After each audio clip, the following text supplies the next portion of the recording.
I love the vibrancy of India.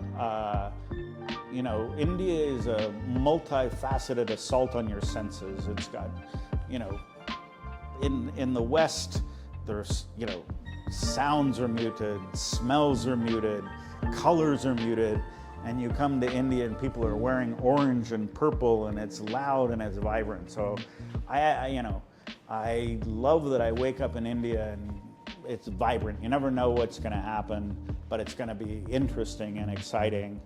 I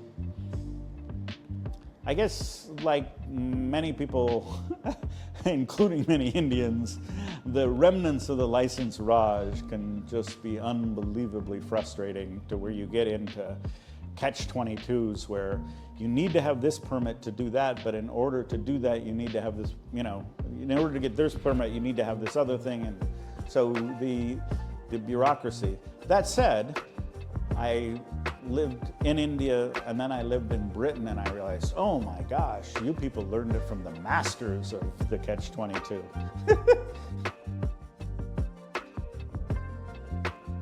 Because growth is the basis for everything.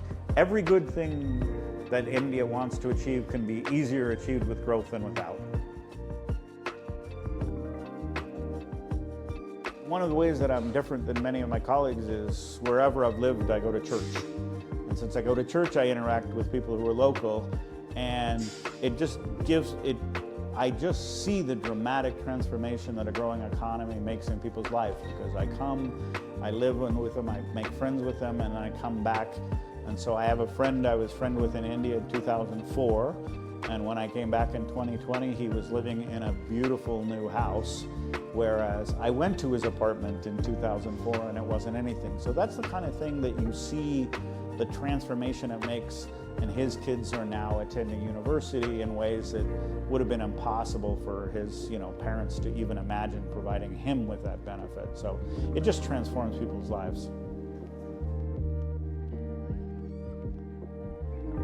I'd be an economist. I think if I weren't an economist, I would invent a field called economics to be an economist.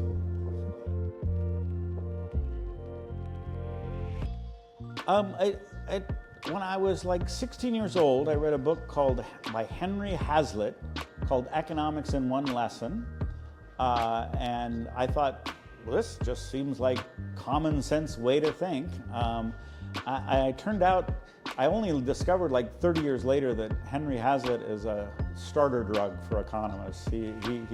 Many other economists name his book as their kind of introduction to the field. So, okay.